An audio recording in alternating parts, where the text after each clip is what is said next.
ponencia está titulada como La seguridad pública y la inteligencia desde la visión, desde la convencionalidad y la constitucionalidad de los derechos humanos ante los retos actuales, por el doctor Rubén Pacheco Inclán, presidente de la Barra Interamericana de Abogados en México, especialista en Derecho de Amparo de la Universidad Panamericana, maestro en Derecho Procesal Penal por el Instituto Nacional de Ciencias Penales.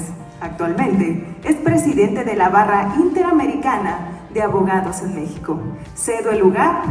Doctor, el espacio es suyo. Quisiera empezar, evidentemente, por agradecer a quienes el día de hoy nos permiten estar aquí. Sin duda alguna, la Guardia Nacional, este ejemplo de funcionalidad práctica y operativa, a cada uno de sus miembros, al staff que los he estado viendo, trabajan extraordinariamente, una coordinación fabulosa, a la Guardia Nacional en general, al staff, por supuesto, como han estado trabajando, agradecerles todo lo que conlleva una estructura tan bien planteada como esta y tan maravillosa para poder presentar ideas y proyectos que tienen como fin ofrecer propuestas. Y por eso quiero particularmente agradecer al general Medina, muchísimas gracias por la oportunidad. No está el general Arriola, igual, muchísimas gracias. A mi querido amigo el doctor Óscar Aparicio, muchísimas gracias por la amabilidad de su invitación, a cada uno de los presentes, a las autoridades, a todos quienes nos permiten estar en este lugar para poder hacer estos planteamientos. Mi tema, como ustedes escuchan, tiene que ver con derechos humanos, con convencionalidad. Y de acuerdo a lo que se platicaba el día de ayer entre los ponentes, hubo uno que decía, hoy la operatividad, lo que se refiere a la Guardia Nacional, a la investigación, a la cientificidad de la investigación y también lo correspondiente a la seguridad nacional, tiene que tener marcos diferentes de referencia, pero todos unidos, todos en conexión, porque tenemos que hablar de inteligencia, operación, investigación y táctica, totalmente de acuerdo. Y la idea hoy es hacer un planteamiento específico de adecuar los márgenes con los que hoy se debe de trabajar en cada uno de estos esquemas, pero con una transversalización obligatoria, los derechos humanos. Quiere decir, hoy tenemos un marco de referencia ineludible.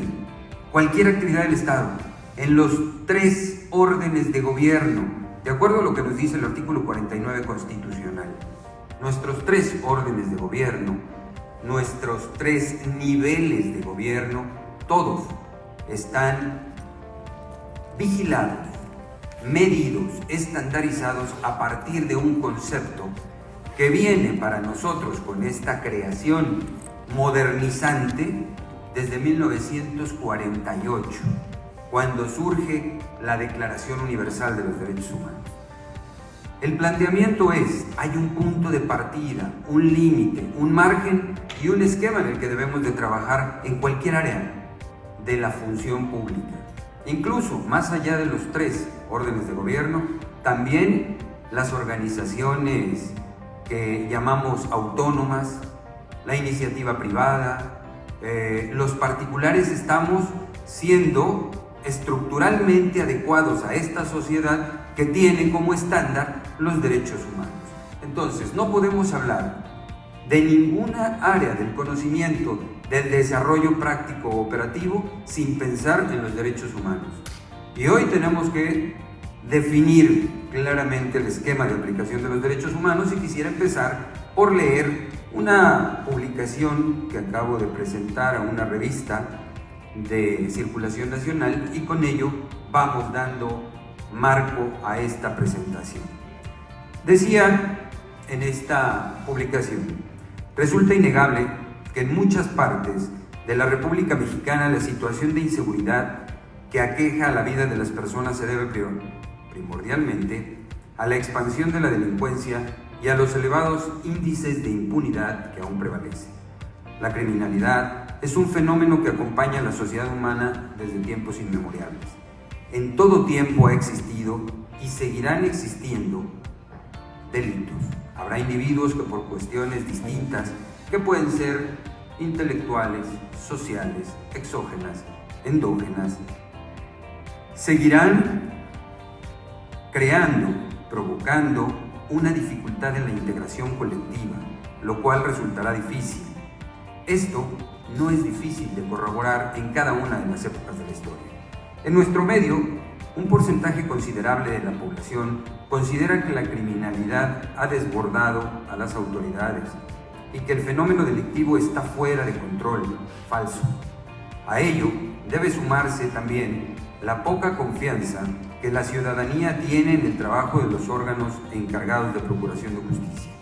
Un elevado número de delitos no son denunciados y cuando se denuncian con suma frecuencia, los afectados resultan doblemente victimizados o revictimizados por las propias autoridades. Por otra parte, la delincuencia, tristemente, ha identificado que es poco probable que los delitos sean denunciados. Y en algunos casos, si son denunciados, es remota también la posibilidad de que los ilícitos resulten adecuadamente investigados y, peor, castigados. En ese plano, es indispensable desterrar la impunidad más que acrecentar la severidad de las penas, aplicar más inteligencia, buscar métodos de seguridad pública que rompan los paradigmas. De poco sirve la supuesta ejemplaridad de la cual se hablaba a principios del siglo XX. Poco sirve la ejemplificación con penas crueles, graves o casi permanentes. Si en estos, como en otros casos, hay espacios para evadir el castigo, se corre el riesgo, entonces, en un marco inacabado de procuración e impartición de justicia, de castigar a los inocentes o dejar en libertad a los verdaderos responsables. Es importante consignar entonces que se han logrado avances, hay una efectiva actividad del Estado, se han logrado recientes avances significativos en materia de seguridad pública en nuestro país, de conformidad con lo establecido por la Ley General que establece las bases de coordinación del Sistema Nacional de Seguridad Pública. La seguridad pública, simplemente por eso en su coordinación, que es una función a cargo del Estado, cuya finalidad es salvaguardar la integridad y los derechos de las personas, así como preservar las libertades, el orden y la paz pública. Pero esto no queda ahí. El ordenamiento en mención, los organismos, las normas, la estructura constitucional, las convenciones internacionales, los acuerdos de la Corte Interamericana de los Derechos Humanos, sus jurisprudencias y criterios, señalan que las autoridades completarán y alcanzarán los fines de la seguridad pública mediante la preservación, persecución y sanción de las infracciones y delitos, así como con la reinserción social del delincuente y del menor que llega a romper los estándares de seguridad. De igual forma, establece las bases que la política nacional, en cuanto a prevención, al expresar que el Estado se encarga de combatir las causas que den origen a la comisión de delitos y conductas antisociales, desarrollando programas y acciones que fomenten en la colectividad valores culturales y cívicos que induzcan al respeto a la dignidad. Sin duda alguna se está trabajando, sin duda alguna hay condiciones para seguir creciendo, hay trabajo y una muestra de ello es este foro. Tenemos la participación de grandes expertos, propuestas interesantes, esquemas que van a ser de mucha utilidad, propuestas legislativas y por supuesto la obligación de nosotros como parte de la sociedad a integrarnos a este esfuerzo. Quiero partir de esta lectura si consideramos que cualquier actividad del Estado tiene marcos de referencia, tendremos que empezar entonces por identificarnos en los retos que nos plantea este esquema de seguridad a futuro. Vamos a ver, tenemos por supuesto un orden, una estructura general. Decíamos que el gran marco de referencia son las actividades que llevan a cabo las organizaciones del Estado, los organismos del Estado, y todos ellos tienen un marco jurídico. Nadie puede hacer más allá de lo que la ley le permite. De hecho, estamos reglamentados perfectamente por los fundamentos constitucionales, a los que se les une, como dice el artículo 133 constitucional, la pirámide de la jerarquía normativa. Y partimos entonces de la Constitución y hacia abajo encontramos convenciones internacionales, tratados internacionales, normas que se van creando de acuerdo a las referencias y necesidades de la protección de los derechos humanos. Tenemos leyes federales, leyes generales, leyes locales. Con este marco tan extraordinariamente amplio, debemos de definir perfectamente hasta dónde y cuándo la actividad del Estado cumple los requisitos de efectividad y respeto a los derechos humanos. Es por eso que el marco de referencia jurídico, decía, tiene este estándar y este esquema, y a partir de ello tenemos un punto de análisis fundamental: la reglamentación nacional, pero también internacional, que ya es obligatorio para nuestro país. Tiene muchos años de ser obligatoria para nuestro país. Es limitar, aclarar y definir los márgenes de los derechos humanos dentro de la actividad efectiva del Estado. Quiero decir que, solo a manera de comentario, ha sido tan difícil identificarnos con los derechos humanos, como ahora decía la definición jus naturalista, y luego la jus positivista, que nos dice los derechos humanos son aquellos que reconozca el Estado a través de sus normas. Y entonces habría algunos derechos humanos que no estén dentro de la norma, pero tuviesen que ser efectivos, por supuesto, y que tienen que ser respetados aún no estando en una norma. Esto no es nuevo, se llamaba epikeia para los griegos. Tendríamos que respetar por concepto personal, por ética, por moral, algunos conceptos de derecho humano como la vida misma. Ni siquiera debería de estar en una ley respetar la vida humana. Sin embargo, somos y estamos en la intención de definir claramente esos márgenes. Solamente voy a poner un ejemplo que resulta un tanto a risa. El considerar que un debate parecido a aquellos debates que se hacían sobre a los ángeles, si tenían alas y si tenían sexo, aquellos debates bizantinos de los que se habla en 1400, 1500, donde se tenía que definir el sexo de los ángeles, y eran discusiones eternas que no nos llevaban absolutamente a nada. Algo parecido ha venido sucediendo al tratar de entender si existe un derecho humano llamado el derecho humano a la felicidad. La Corte Europea de los Derechos Humanos, a través de un consejo consultivo, determinó que el derecho humano a la felicidad no puede ser aterrizado como algo tangible. Hubo un caso en España en donde se planteaba que un particular había demandado al gobierno español de una región en particular porque habían afectado su derecho a la felicidad. Y esto porque estaban reparando un camino hacia su casa, no pudo cruzar y no llegó a ver el partido de fútbol que le interesaba.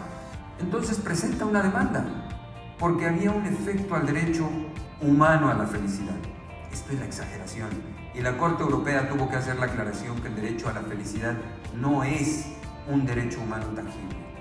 Hemos tenido que trabajar en diferentes foros internacionales, he tenido la fortuna de representar a México en algunos foros, sobre el derecho a la paz, la Cumbre Mundial por la Paz, o la definición de los esquemas de los derechos humanos. El pensar que los derechos humanos son lo que yo quiera que sea, ese ha sido una gran complejidad, ese ha sido un gran problema. El pensar que el derecho a la felicidad es una obligación del Estado nos lleva a estas contradicciones que nos obligan a replantearnos la idea de los derechos humanos o definirlas claramente a través de nuestros esquemas legislativos. No son intocables los derechos humanos, tenemos que irlos modelando. Por eso decía hace un momento, los derechos humanos no surgieron ni de una divinidad ni están en el ADN. Por más que sigamos conociendo el ADN, estoy seguro que nunca vamos a encontrar por ahí los derechos humanos circulando. Los derechos humanos son una creación, lo hemos ido diseñando. Surge a partir de la Segunda Guerra Mundial, 1946. Las primeras reuniones a partir de los juicios de Nuremberg, en donde la descripción específica era encontrar un modelo que protegiera al individuo frente a los excesos y la arbitrariedad que había dejado la Segunda Guerra Mundial. ¿Cómo hacer para que una línea de protección para el individuo funcione correctamente con las actividades de protección y seguridad del Estado? Hoy, en este foro, es fundamental dejar claro que los derechos humanos no son nuestros enemigos, sino que son aquellos que nos pueden dar esa transversalidad para funcionar en el ejercicio efectivo del Estado. Tal es la forma, entonces, que debemos de entender que los principios rectores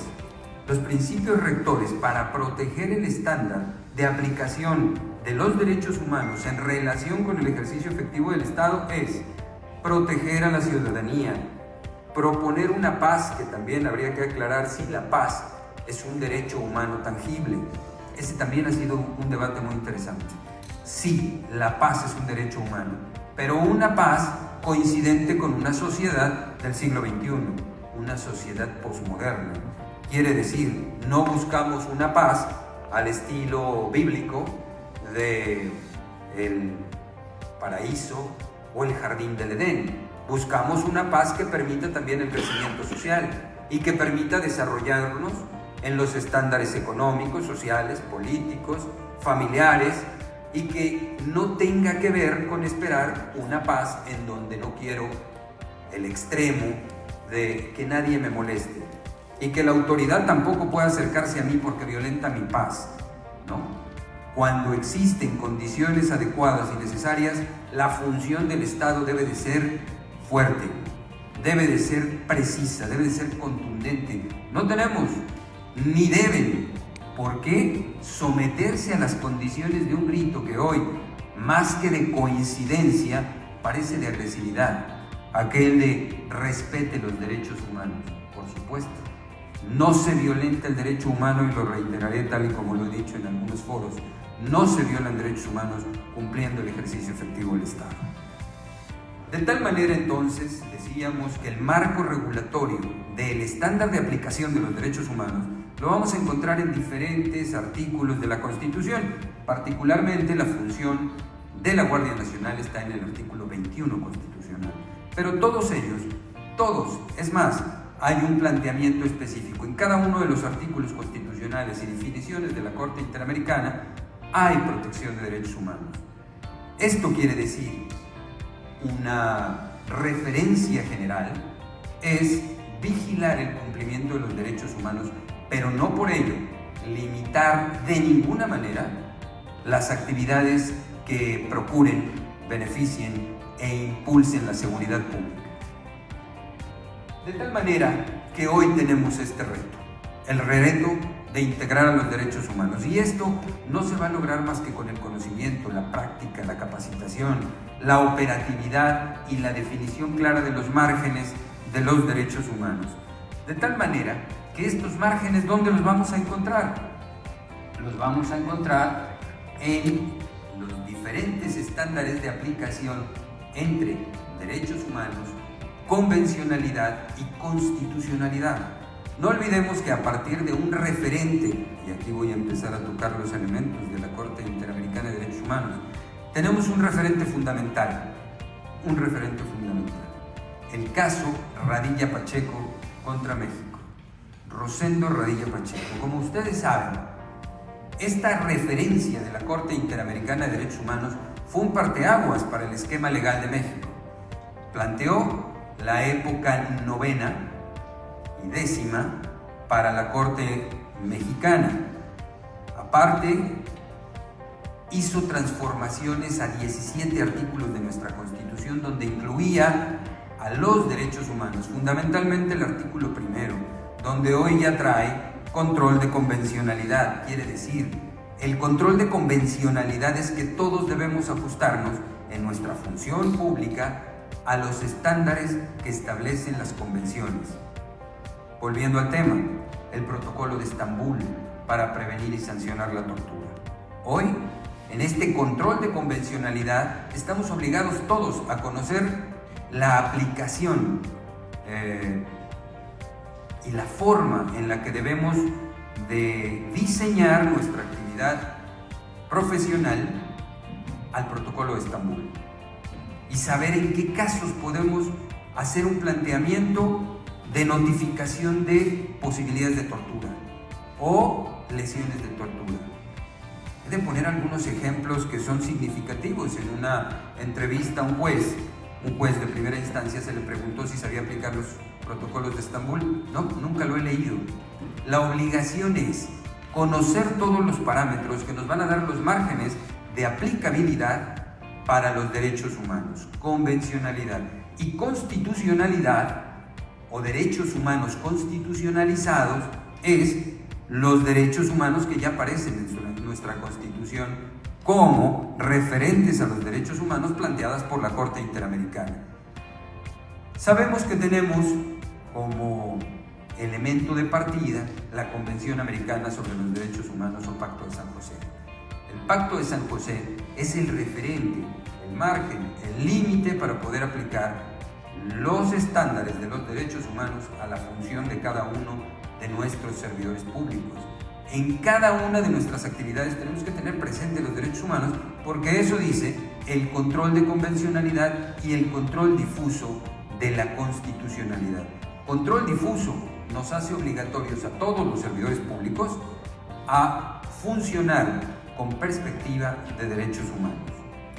De tal manera entonces que no podemos seguir hablando de derechos humanos abstractos, no podemos seguir hablando de la obligación de los derechos humanos a la felicidad, a una paz duradera y bíblica, a una idea de la perfección, de la dignidad, que es otro concepto también bastante difícil de aterrizar.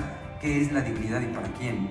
¿Hasta dónde es un margen de dignidad? Entonces es aquí donde caemos a veces en los excesos de decir, no, que me hables fuerte afecta mi dignidad. Tristemente, esto lo referencio por realidades. Hay personas que dicen, no, perdone, pero no me puedes tocar, no me puedes hablar fuerte porque violentas mi derecho humano a la dignidad. No es cierto. Las condiciones específicas de la dignidad están definidas en un estándar, pero como no es tangible, es algo metafísico la dignidad, entonces tenemos que adecuarnos a las condiciones particulares de los sucesos que se desarrollan. Voy a poner un ejemplo. Cuando existen las llamadas protestas o manifestaciones que vemos muy frecuentemente y los cuerpos de seguridad solamente pueden permanecer inertes ante una serie de actividades que incluso llegan a convertirse en delitos, cometiendo un delito sin violar y sin afectar el concepto de los derechos humanos. Es posible actuar porque para ello existen las reglas de protocolos de actividad de la fuerza, por ejemplo, de aplicación de la fuerza, y también existen los protocolos para las detenciones, y también existen los elementos de protección para los derechos humanos de la actividad del Estado. Entonces, es importante que vayamos dejando de desmitificar a los derechos humanos. Un libro que les voy a recomendar se llama Los derechos humanos a la luz del principio lógico de razón suficiente. En este libro lo que se plantea es: los derechos humanos son un estándar aplicable, no son místicos, no son mágicos.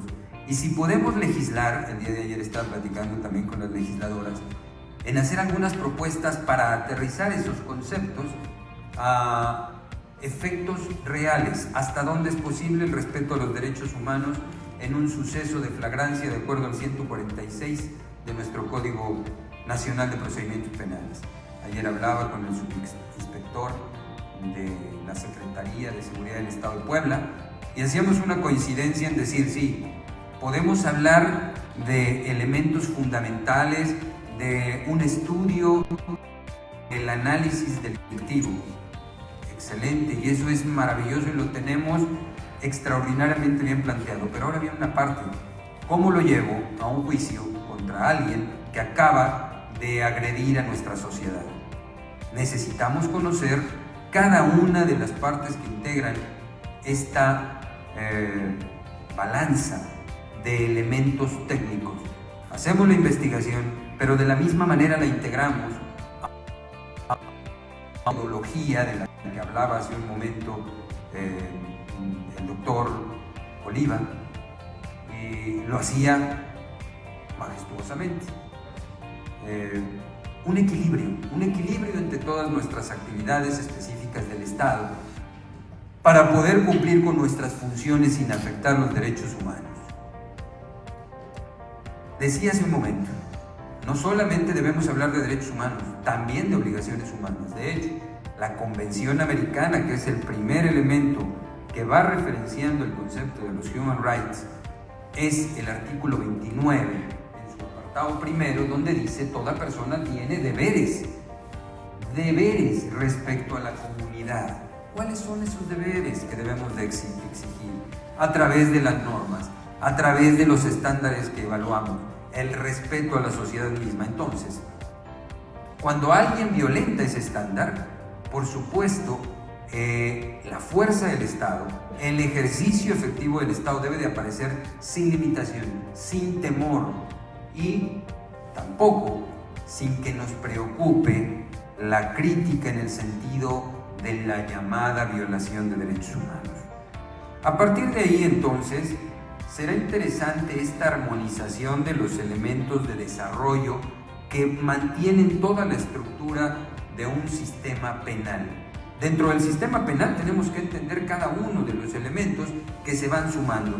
Decía un ejemplo un profesor en España, en la Universidad de Girona, es como si fuéramos a preparar una comida. Si la persona que va a comprar al mandado no tiene el mismo entendimiento que la cocinera, seguramente al plato no va a llegar la comida que deseo.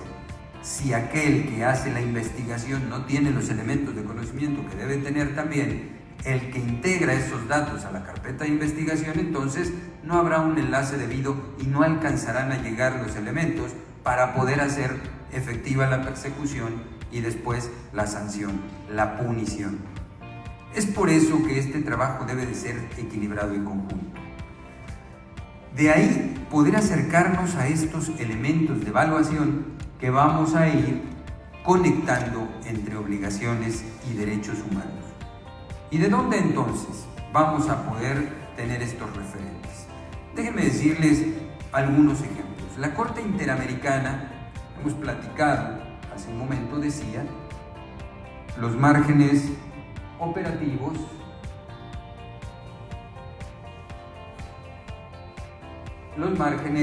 desde una función jurídica, operativa y diré procesal, porque es llegar hasta el punto final en donde el Estado va a tener que hacer su ejercicio de punición, ya sea, hoy sabemos que la prisión es la última ratio y esperamos que no sea la función permanente de las autoridades, pero sí es uno de las formas en las que tenemos que limitar la preocupación que se está generando en la sociedad de una delincuencia galopante y creciente. Es por eso que ese estándar de unificación debe irse dando de manera estructurada. Dentro de la Corte Interamericana de Derechos Humanos ha habido ejemplos claros. Y el primero que voy a poner, y está ahí, el doctor Eugenio Raúl Zaffaroni, juez de la Corte Interamericana de los Derechos Humanos, y quien ya ha hecho propuestas significativas y representativas acerca de los modelos de aplicación de los derechos humanos en el ejercicio efectivo del Estado, que es lo que más nos interesa. Tenemos un referente, y así lo voy a decir. Sabemos que existen tres grandes instituciones que se dedican a modelar las estructuras de los derechos humanos. La Corte Europea de los Derechos Humanos, la Corte Africana, que se encuentra en Costa de Marfil, la Corte Europea en Estrasburgo y la Corte Americana de los Derechos Humanos, Interamericana de Derechos Humanos, que está en San José de Costa Rica. Ellos son quienes van marcando los parámetros de aplicación y la forma en la que se puede llegar al establecimiento de líneas claras, referentes concretos y estándares de aplicación que no violenten los derechos humanos, pero que sí permitan a ustedes, a nosotros, a quienes estamos dentro de la sociedad a cumplir los márgenes del respeto a los derechos humanos sin afectar nuestra seguridad. Hay un caso significativo, hablaba yo del caso en México de Radilla Pacheco contra México, que marcó los elementos necesarios a partir del 2011 de los derechos humanos para su aplicación en México. Pero hay otro que ha sido significativamente importante para los estándares de los derechos humanos, que es el caso Yarse y otros contra Colombia. En este caso, que sería muy interesante que se pueda analizar con el detenimiento debido, deviene de una ejemplaridad penosa. El caso de Pablo Escobar Gaviria, que fue un movimiento, una guerrilla, un grupo electivo, como lo querramos llamar, que afectó a toda la sociedad, en particular en algunas poblaciones, entre ellas Medellín, Colombia. Ahí hay un lugar a la que se llama la Comuna 13. Hoy es un lugar turístico, hermoso para visitar, pero preocupante en los antecedentes históricos que nos deja y que debemos tomar como ejemplo. Era una colonia, una comuna, una unidad, una zona habitacional muy grande, en donde aparentemente se refugiaba gran parte de los integrantes de este cártel de Medellín. Entonces, en atención a una petición que se le hace al presidente, el presidente ordena que se hagan operativos de búsqueda llamado Operativo Orión. Al llegar las operaciones, el combate, hubo muertos civiles, una enormidad de muertos civiles. Hoy, si uno visita la Comuna 13, se encuentra incluso con murales y figuras en donde quedaron varios de los cadáveres de las personas que fueron muertos en este evento tan violento. Es algo que nos muestra los errores de llevar a cabo prácticas extremas. Asimismo, tenemos otro referente, convencionalidad, que conocemos con el nombre de la Cantuta contra Perú. Caso referenciado a un presidente, Fujimori, que tomando prácticamente todas las actividades del Estado en una sola posición, llevó a cabo violación de derechos humanos permanente por la evaluación y el desequilibrio en esta balanza, en donde se habla de lograr a toda costa una paz, aún en contra de la vida misma. Es por eso que estos elementos, estos referentes como el caso Yarse, el caso Chaparro Álvarez contra Ecuador, el caso Rosendo Radilla o el caso Vereda La Esperanza contra Colombia, nos hacen estas referencias de precaución, de cuidado, para no caer en ninguno de los extremos en los que se puede caer bajo el nombre de seguridad pública o bien de derechos humanos. Este equilibrio del que hemos hablado surge por primera vez en Alemania en 1949, en donde se define la dignidad humana en la Constitución del 49 para los alemanes, en donde se hace un planteamiento del respeto a la dignidad humana, y desde 1949 no se ha logrado definir con claridad qué es la dignidad humana ni en qué estándares debe de ser aplicado.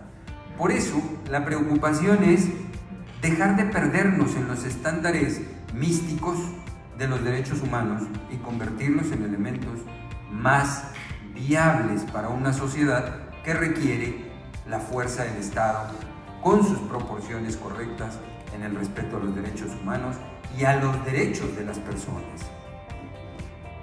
El punto de partida entonces, y tratando de acercarme un poco, a el resumen, a las conclusiones de esta propuesta en este foro, es que trabajemos metodológicamente en los elementos que se van estableciendo en el ejercicio efectivo del Estado.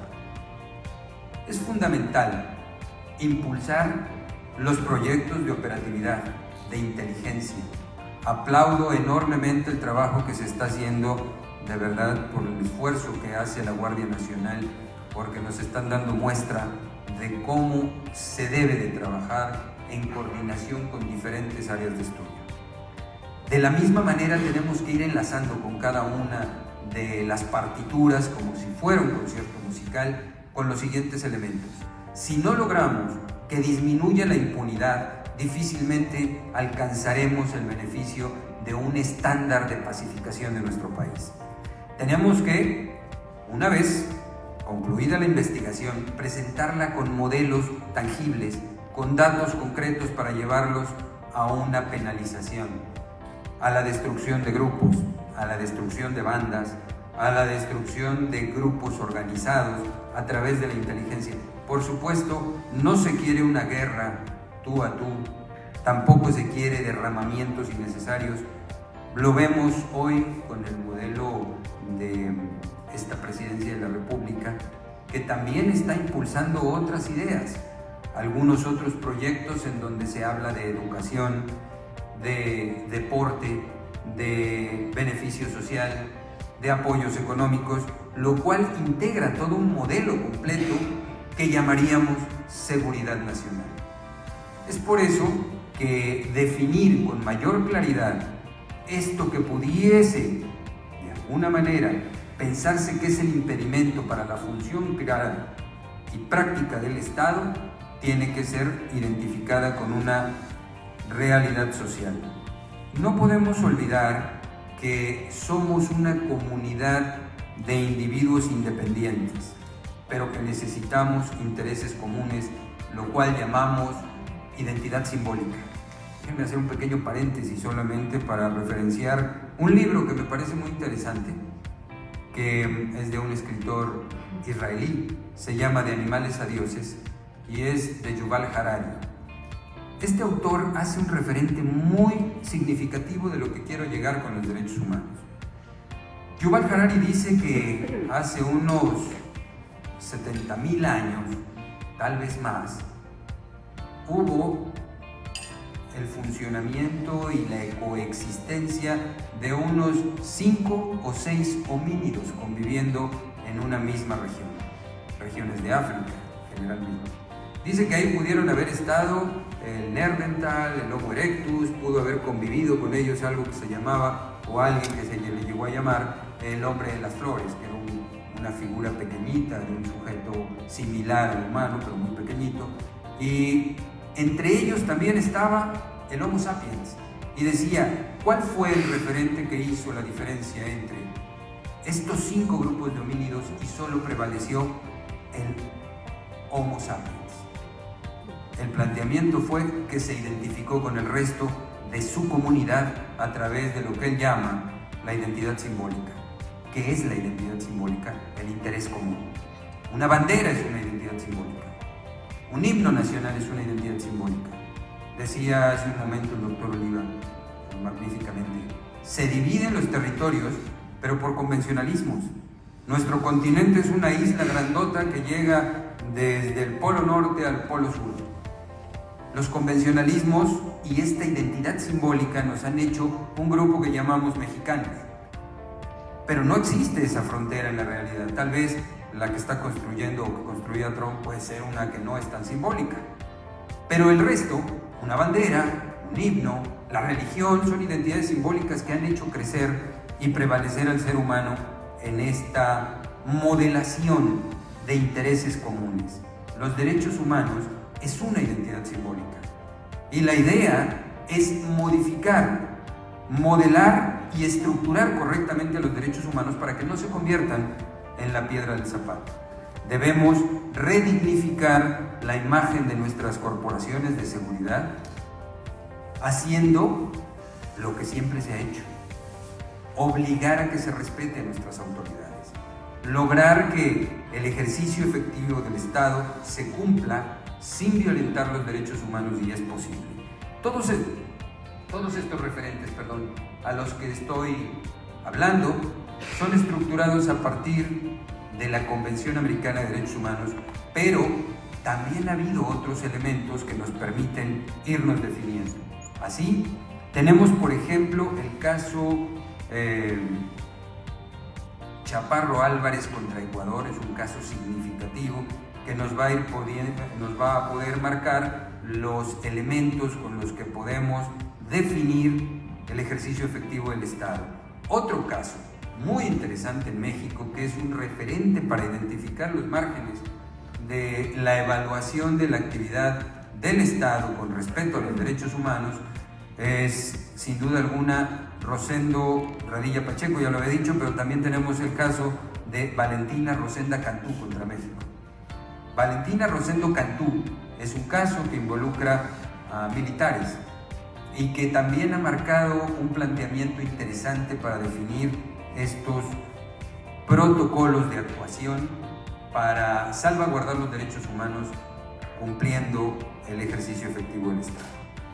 De ahí la preocupación y el interés que se tiene por redefinir nuestras estructuras de participación en nuestro país. En resumen, quiero decir, los derechos humanos no son nuestros enemigos, sin embargo, los hemos desinterpretado. Hoy, en este libro que les platicaba, Los derechos humanos a la luz del principio lógico de razón suficiente, que tiene que ver con cuál es esa razón fundamental para que estemos viviendo en una sociedad basada en el respeto a los derechos humanos, el respeto a la dignidad, el respeto a la persona, la protección de los menores, la protección de las víctimas, la protección a la mujer. Hemos creado nuevos modelos de aplicación, por ejemplo, de tipos penales. Hoy tenemos el feminicidio, en otras latitudes dicen femicidio, pero tiene como objetivo proteger específicamente a una parte vulnerable de la sociedad y a la que debemos de proteger enormemente. Así, muy pronto vamos a tener que crear también protecciones distintas a los mayores, personas mayores de 60, porque increíblemente hoy puedo decir que está creciendo la violencia intrafamiliar ascendente. ¿Qué quiere decir esto? Violencia de hijos contra padres. Increíble, tenemos un incremento de un 19% en violencia intrafamiliar ascendente.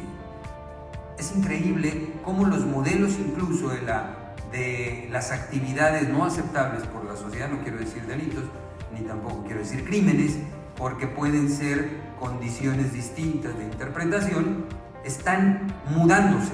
Y por eso también la inteligencia, la seguridad pública, los derechos humanos tienen que irse actualizando.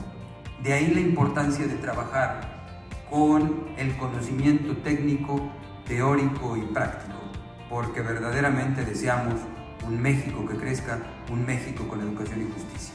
Muchísimas gracias.